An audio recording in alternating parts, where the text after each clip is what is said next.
नमस्कार, मी सुवर्णा माटेगावकर. माझ्या यूट्यूब चॅनलवर तुम्हा सगळ्यांचं मनापासून स्वागत. बदलत्या काळानुसार आपण आपला आहारसुद्धा बदललेला आहे आणि आपण जास्तीत जास्त हेल्दी खाण्याचा आता प्रयत्न करतो. तर त्या हेल्दी खाण्यामध्ये आपण बरेच पदार्थ आपल्या आहारात समाविष्ट करतो. त्याच्यामध्ये एक महत्त्वाचा पदार्थ म्हणजे ती एक भाजी आहे, ती म्हणजे शेवग्याच्या शेंगा. शेवग्याच्या शेंगांपासून बरेच पदार्थ केले जातात. त्याचं सूप बनवतात, त्याचं सार बनवतात, त्याची भाजी बनवतात, त्याच्यापासून पराठेही बनवतात. तर आज मी तुमच्याशी शेवग्याच्या साराची रेसिपी शेअर करणार आहे. त्याचे खूप फायदे आहेत आपल्याला. त्याच्यात अँटीऑक्सिडंट्स असतात. त्याच्यापासून तुम्हाला एक इम्युनिटी बूस्टरसुद्धा मिळतो. तर शेवग्याच्या सारासाठी काय साहित्य लागणार आहे ते आपण आधी बघूया.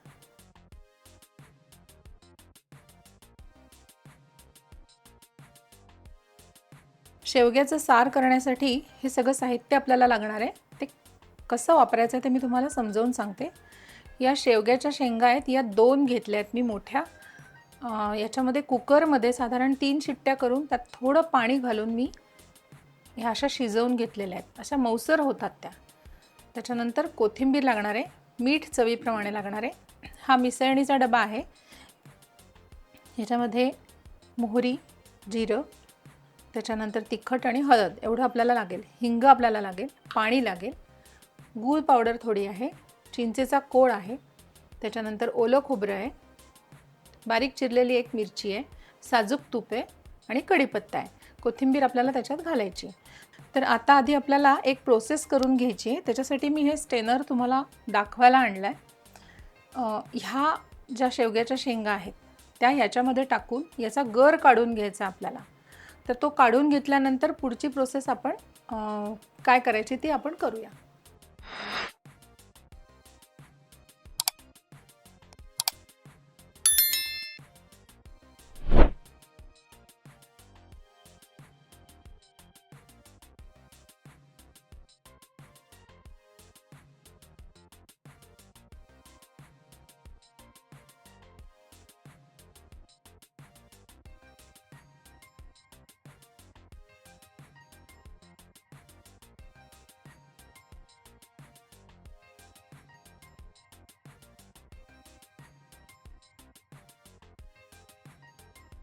ही मी स्टीलची छोटी कढई घेतली आहे.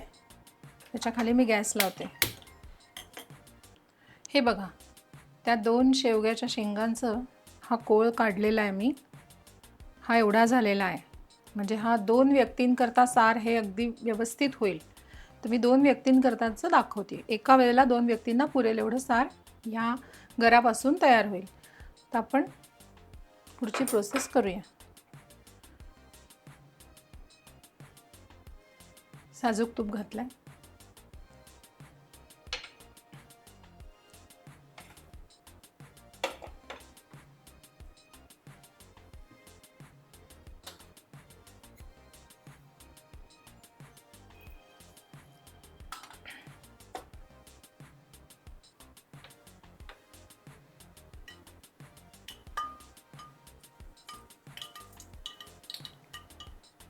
थोडीशी मोहरी घातली.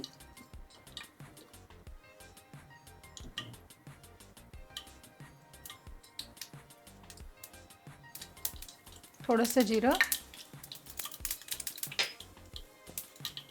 थोडंसं हिंग घालायचं, 1-2 चिमूट कढीपत्ता,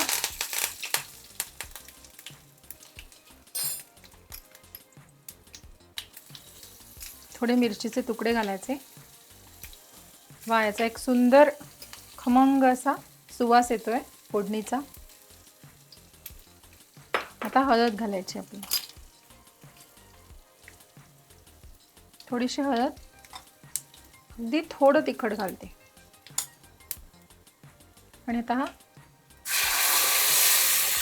शेवग्याच्या शेंगांचा गर मी याच्यात घातलेला आहे.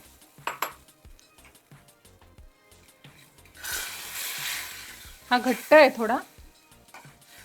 हा असा सुद्धा ठेवू शकतो आपण, पण याच्यामध्ये अजून काही गोष्टी पडणार आहेत त्याच्यामुळे थोडंसं पाणी आपल्याला नंतर घालावं लागेल. आता याला थोडी उकळी येऊ देत.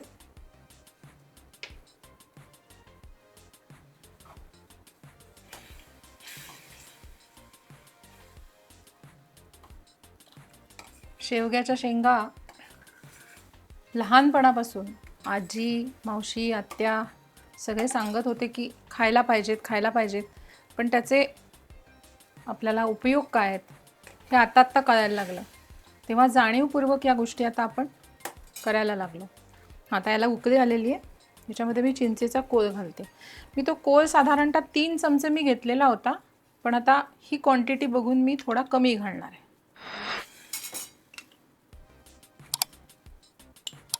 2-2.25 चमचे मी घातलेले आहे. थोडा पुरेसा आहे.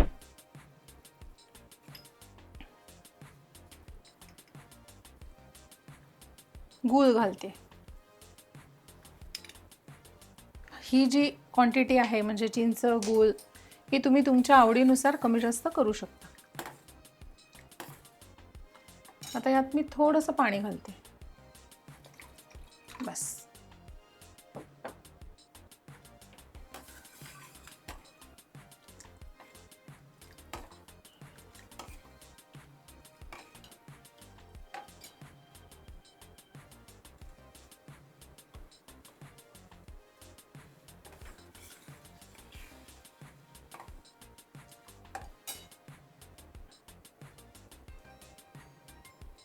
पुन्हा उकळी आलेली आहे.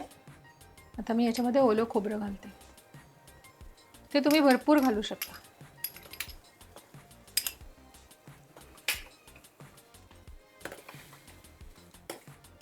त्याच्यानंतर मी आपल्या तिखट मिठाचं जे पाळं आहे त्याच्यातला गोडा मसाला अगदी थोडा घालते. 2 चिमूट, फक्त त्याला चव देण्यापुरता. खूप सुंदर रंग आता या साराला आलेला आहे. आता सगळ्यात शेवटी मी याच्यात कोथिंबीर आणि मीठ घालणार आहे.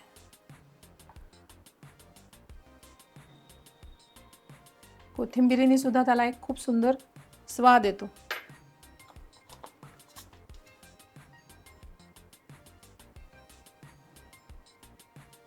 आता मीठ घातलं. आता हे छान उकळू द्यायचं. आता या स्टेजला सुद्धा तुम्ही पाणी वाढवू शकता यात थोडं. तसं मी वाढवलं. आता ही परफेक्ट कन्सिस्टन्सी आलेली आहे. त्याला छान उकळी येऊ द्यायची आणि मग मी ते बोलमध्ये काढून घेते.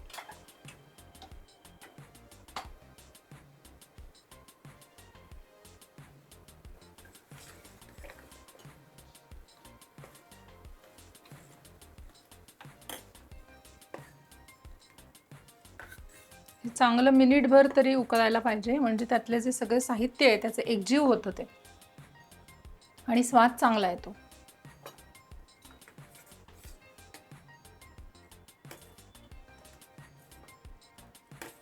ह्याच्यामध्ये आलं, मिरी पावडर असं सुद्धा घालतात, पण मला ते खूप स्ट्रॉंग आमच्याकडे फ्लेवर्स आवडत नाही म्हणून मी एवढंच घातलेलं आहे. याची सुद्धा अप्रतिम चव येते. चला आता आपलं हे सार तयार आहे. मी प्लेटमध्ये काढून घेते. गॅस बंद करते.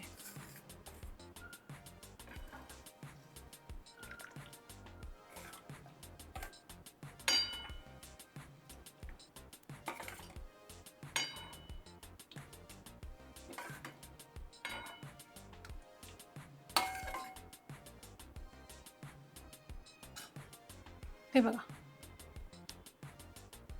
आता आपण याचं टेस्टिंग करून बघूया. शेवग्याचं सार आपलं तयार आहे. अतिशय सुंदर सुगंध त्याचा येतोय आणि मला तुम्हाला हे सांगायला आवडेल की हे सार माझी जवळची मैत्रीण वर्षा भट खूप सुंदर करते आणि तिच्याकडे आम्ही भिशीला गेलो होतो तेव्हा तिने हे सार केलं होतं. तेव्हा मी तिला त्याची रेसिपी विचारली. मी सार करत होते याच्या आधी, पण मी ते वेगळ्या पद्धतीने करत होते. तिची पद्धत मला जास्ती आवडली म्हणून मी ती लिहून घेतली आणि त्या पद्धतीने करून पाहिलं. त्यानंतर मी त्या पद्धतीने करायला लागले आणि आज हे सार मी तुमच्यासाठी शेअर केलेलं आहे.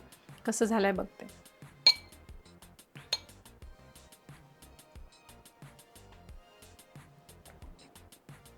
खूप सुंदर झालं आहे. खूप छान झालं आहे. अप्रतिम झाला आहे. तुम्ही ही पद्धत फॉलो करून शेवग्याचं चविष्ट सार तयार करून बघा आणि तुम्हाला जर माझ्या रेसिपीज आवडत असतील तर माझ्या चॅनलला लाईक करा, शेअर करा आणि सबस्क्राईब करा. थँक्यू.